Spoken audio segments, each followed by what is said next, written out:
Hey guys. All right, we're going to start with Nick Sheridan here. If you have a question, please use the raise your hand feature or let me know privately in the chat. We're going to start off with John Blau. Nick, obviously the offense left a few points on the field, a few red zone opportunities we weren't able to register. But at the end of the day, I mean, Mike in the passing game, I mean, what kind of rhythm do you feel like you guys are in building from game to game? Yeah, I think we're improving in that area, and I think there's still more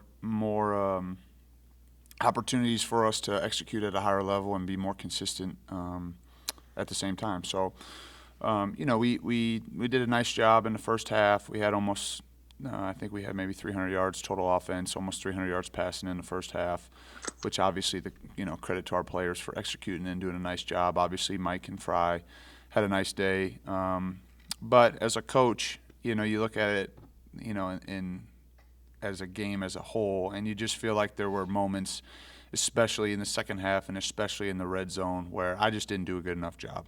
And so, you're able to look at it and identify the things that you felt like you made progress with and that you did a nice job, but ultimately, you're trying to address the issues that you had, and it starts with me and how I can put our players in a better position to be successful, specifically in those, in the red zone in the second half. I mean, that's really, if we were to have executed and coached on my end and put our players in better positions with the play call in the second half, then I think we'd be feeling differently than how we did, Saturday afternoon and Sunday. And still excited and excited for our players and always enjoy winning, but at the same time, we know we have to be a lot better in those areas, and it starts with me.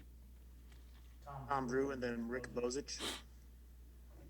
Hey Nick, when going back and looking at last year's game with Ohio State, their dominance with their defensive line kind of took you guys out of everything you tried to do for most of that game. Obviously, they've got plenty of good people back too, and it makes that group super tough. But you have had success so far in similar situations against the Penn States and the Michigans and Michigan States along the way.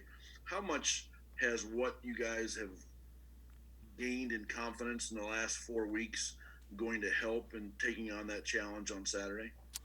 Well, I think our players and our staff are confident, and we've earned that through our hard work. But ultimately, anything that's happened in the previous weeks, last year's game, those things have no impact on the game this Saturday. And so you start over each and every week, and you have to prove it each and every week, and you have to identify the strengths and weaknesses of your own team and of your opponent, and how you can try to put your players in the best position to be successful. And when you're playing the caliber of team that we're playing this weekend, there are very little weaknesses that they have, and so you're just you're spending tireless hours trying to find the best edge you can have to put your players in the best position to be successful. So I know we'll go into the game confident on Saturday.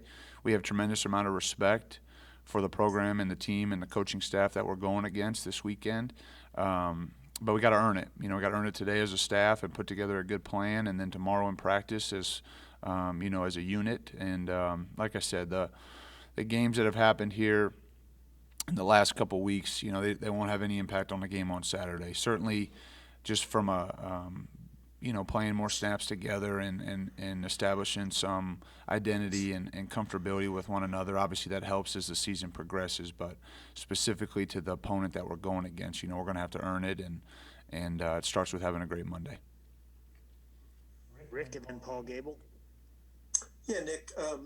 David Ellis made his first appearance Saturday. Tim Baldwin had some nice runs, although Stevie Scott seems to get most of the carries. Do you see a more diverse rotation moving forward? Well, we're always looking at each and every week on how we can best utilize our roster. Obviously Stevie's earned those touches over his career, and has continued to be solid and dependable, and a very physical downhill runner. Does a nice job in the pass game and pass protection. So we're going to incorporate all the players that we have. It's as we all know, it's an unusual year, and so you have to have multiple guys ready at multiple spots, and the health of your roster can change day to day, and so you have to be able to adjust. You have to be able to cross-train different players. Certainly, the running back room is a room that we feel like we have a lot of players that can contribute, and we're going to need them to. And while their roles may be, similar or different depending on guy, we know we're going to need everybody on our roster to help us this year and certainly this week. So, we'll see, how the carries are distributed, but certainly Stevie's done nothing to, he's just been Stevie, solid, dependable, physical runner. He's one of our best players. So, and the other guys have earned it. Like you mentioned, Tim did a nice job. It was nice to have David back in the game, and so we'll see how those roles expand. But we have confidence in all those guys. Paul Gable, and then we'll go to Pigs. Hey, Coach, along those lines, I'll ask you the same thing I asked Coach Allen. You were down 2 starters on the offensive line Saturday against Michigan State. Can you talk a little bit about the job that unit did, especially Haggard, against a very physical defensive line? Yeah, I think Luke did a nice job. There's always things that we need to get better at and improve on, and but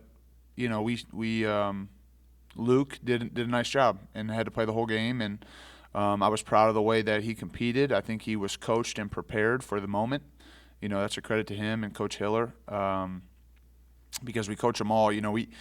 We address the unit, the expectations for the position, not the individual, and so our tackles have an expectation and a standard here at Indiana to play to a certain level, and we obviously feel like Luke did a nice job. There's things that he needs to improve on and get better at, but I was proud of those guys for stepping in when they did and helping us win.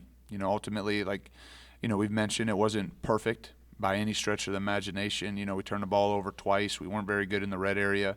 But there also were a lot of moments where we felt like we did a nice job and were able to move the ball and score points. So the whole group, myself included, needs to just continue to improve, be a little bit more consistent. But to your point, I was proud of Luke and happy for him that he was able to contribute and help our team win. And that's for all the guys across the front. It was a strong front. They were physical. And I thought those guys battled and competed. And then, real quick, a follow-up to that. That's a unit that has been getting better each week. What do you think has really moved that unit forward here the last 2-3 weeks? I think, number one, credit to the players for their preparation and their work ethic, and then number two, their position coach, Darren Hiller. I think those are the two primary people or groups that are responsible for their improvement. So, yeah, that's where the credit goes. Pigs, and then Kevin Brockway. Hey, Coach, I don't know if you measured how quickly Michael gets rid of the ball, but has it improved a lot since that opener against Penn State? Because you've only given up 1 sack the last couple games. I think probably has had an increased awareness of the rush and the quality opponents that we're going against. And I think we blocked better up front too. I think I've mentioned this. We just did not play well, in really any area, or coach well in any area in the first game. Just being, you guys watched the game too, and so whether it was a combination of the protection, Michael holding onto the ball too long, the routes not getting open quick enough, whatever it may be, we just did not, the design of the play on our end to give the guys an opportunity to be successful. So from that point, certainly we've been better. I think the protection has been better. The play designs have been maybe more friendly, and Michael has done a nice job, and the receivers have done a nice job. So that's going to have to continue, and I think there's enough credit to go around for our protection of the quarterback. And there's a lot of factors that go into that, Certainly the line's a part of that. Certainly the tight ends and the running backs are a part of that. Certainly the quarterback getting the ball out of his hand is a part of that. The wide receivers running the routes properly and at the right depth and the right time and the right spacing. So there's a lot of factors that go into having an effective passing game, and it starts with protecting the quarterback. And so, we're going to be challenged again this weekend for sure, and going to have to make sure we do a nice job in that area. Evan, and then Jim Coyle. Yeah, Coach, I'm curious how much you reviewed kind of the red zone possessions over the weekend, and anything maybe specifically you put your finger on as to, because you guys have been so good up until Michigan State. What some of the issues that went wrong, you think? Yeah, I've looked at it several times. I think number one, I didn't do a good enough job. Just to be totally, blunt with you guys. I didn't do a good enough job in that area. And the selection of the plays and the timing of the plays, I didn't think I did a good enough job to help our players be put in a position to be successful. So were there some execution issues where we need to execute better as, you know, an offense? Yes, but, you know, I take the brunt of the responsibility for that. I need to do a better job. And we've been good. It just, you know, that's been a strength of ours prior to Saturday, and just Saturday we weren't good enough, and it starts with me. Jim Coyle, then Dennis Dodd. Coach, a great day that Ty Freifogel had last week. Going forward in a game like Ohio State, is there any fear of Michael falling in love with a particular receiver and not being able to break off of that? No, I don't think so. I think Michael does a nice job of distributing the football. I think, you know, there's been different guys that have had moments where they've been targeted, and you know, the reality is when you're a wide receiver, the number one job is to get open, and when you do that, good quarterbacks have a tendency to find you. You know, so you know, I don't worry about that. I think we have multiple guys that can get open and create separation and make big catches and big plays. So obviously Fry has had a great run here the last couple of weeks. We're going to need him to continue to play well. But there's been moments where Wap's been Wap, which is great, and you know, made big plays, big catches, big conversions. You know, Miles the same way. Peyton Hendershot, the running backs. You know, Javon Swinton had a big third down again on Saturday. You know, Jacoby Hewitt has had a couple nice catches in the season. So I think Mike trusts all the guys, and he's going to, you know, go through his reads and throw to the first open receiver. And so I don't have concern about that. You know, and it's our job. You know, as a coach, you're not trying to get the fifth guy in the progression open. I mean, you're trying to get the first or second guy open best you can. And if not, Michael, you know, has confidence in his reads and our concepts to be able to work through the progression and find an open receiver. So I'm not concerned about that. And, you know, fortunately for us, we have some other talented players as well. So, you know, and we feel confident in their ability to make plays as well. Nick, what are the particular advantages or disadvantages of recruiting or playing a left-handed quarterback? I've heard it referred to many times. And in that, does Michael reach that pylon if he's a right-handed quarterback against Penn State?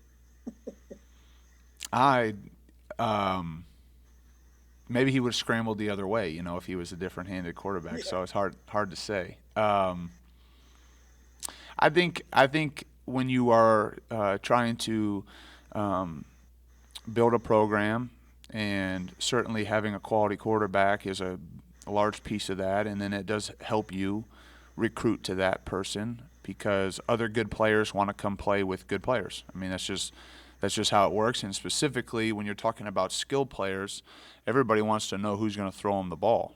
You know, I think that's important. So from a right versus left-handed standpoint, we're not super concerned about that. We just want to make sure we have a good one, and we think we do. And so I think for all the recruits out there that are looking at, you know, a lot of schools, but certainly looking at our school, they're going to look, you know, is there a quarterback there that can give me the ball? And we think we have one for sure.